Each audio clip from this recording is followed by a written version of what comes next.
Most Americans believe that the United States is the greatest nation in history, and there are numerous reasons for this belief.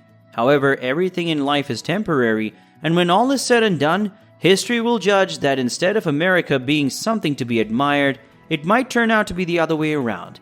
Recent rumors have arisen pointing out how Americans have been victims who fell hook, line, and sinker for the world's worst Ponzi scheme, the Federal Reserve Bank, also known as the Fed. Is this true? We'll find out in today's video. What is a Ponzi scheme? I'm sure you're very curious, but before you raise your eyebrows, let's talk about what a Ponzi scheme is all about. A Ponzi scheme is a descriptive investment scheme that promises high rates of return with little risk to investors. A Ponzi scheme is a fraudulent investment scheme in which money is taken from later investors to generate returns for earlier investors. This is similar to a pyramid scheme in that both rely on new investor funds to pay off previous investors. Both Ponzi and pyramid schemes eventually fail when the influx of new investors stops and there isn't enough money to go around. The schemes fall apart at that point. What happens in a Ponzi scheme? The original Ponzi scheme was a scam devised and run by an Italian immigrant named Charles Ponzi, who defrauded his investors out of millions of dollars in the 1920s. The con, like most cons, appears to be simple. Its offender persuaded his clients that he is a savvy investor or entrepreneur who will make them more money than they could make investing elsewhere. Once his potential victims are hooked and give their money to the culprit, they're paid what they believe are earnings from money conned from newer investors in the same scheme rather than earning a return on their investment. For a time, the scheme runs smoothly, but an increasing number of new investors are needed to pay off the older investors and keep them at bay. Of course, in the long run, this is an impossible situation and the scheme eventually collapses, with those who remain in the game losing everything they had invested. Why do critics believe that the Fed is a Ponzi scheme? Now critics are saying that if you take a look at the things that we just talked about, it's clear that the Federal Reserve Bank exhibits many of the same characteristics as a Ponzi scheme. But before we continue, go ahead and click the subscribe and like buttons. It takes a lot to make these videos. Your small actions tell YouTube to keep promoting our videos. Also tell us in the comments section if you believe that the Federal Reserve is indeed the biggest Ponzi scheme of all time. Thanks. Now back to the video. To begin with, critics are saying that it all started with a lie concocted solely to drain its intended victims. The promise to regulate the US economy to eliminate economic booms and busts. In reality, since the passage of the Federal Reserve Act in 1913, the opposite has been true. They're also stating that the Fed played a role in causing the 1929 Great Depression and the current deep recession that grips the country. Second, the Fed, like a Ponzi scheme, takes our money and gives us nothing in return. The money we give to the Fed is not earned for any service it provides, and there's no good reason for us to give it to them. Finally, similar to a Ponzi scheme, critics are saying that the eventual collapse of our economy is unavoidable. And when it occurs, the people of this country will lose everything, not just their investments.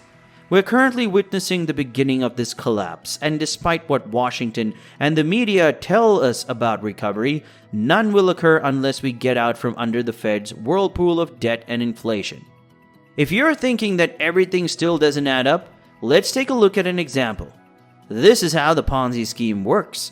When the government requires $100 billion, the following steps are taken.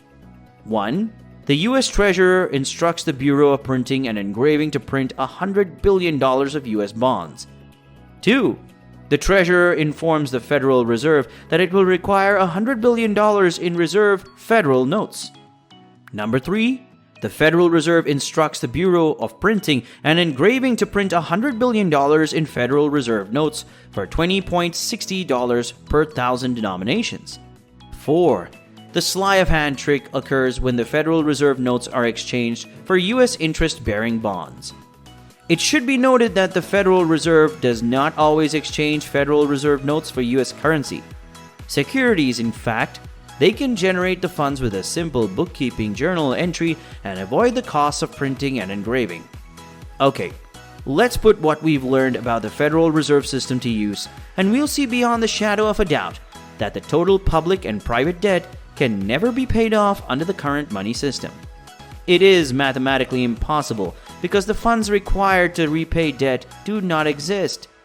Critics also believe that the Fed themselves admitted to being similar to a Ponzi scheme.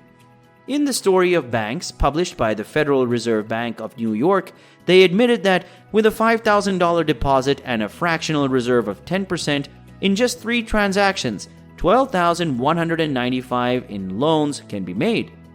If one finishes the fractional reserve system described in the book, that person will discover that they can actually lend more than $45,000 from a $5,000 deposit.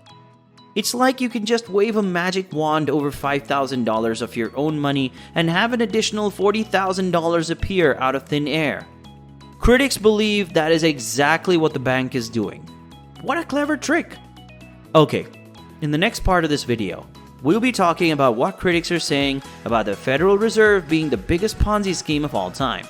And I'm sure you don't want to miss that. So make sure to watch the rest of the video. While the similarities between a Ponzi scheme and the Fed are such that they are classified as crimes, critics are saying that the Fed is actually much worse than a simple Ponzi scheme. To begin with, victims of a Ponzi scheme are motivated by greed and make a conscious decision to participate in the scheme.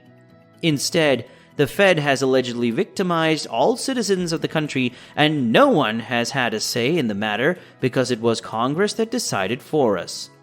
Furthermore, victims of a Ponzi scheme lose their investments, but are left with the money they did not invest, which still has value. The Fed, on the other hand, allegedly keeps the money we give it. But because fiat money is a key component of the scam, it is constantly printed. As a result, the money we keep and save for ourselves loses value over time due to inflation and until it eventually becomes worthless. Under the Fed, we not only lose the money we give it, but we eventually lose all of our money. For example, the Federal Reserve notes we carry today are worth 96% less in real terms than those we carried in 1913, when the Fed first took power.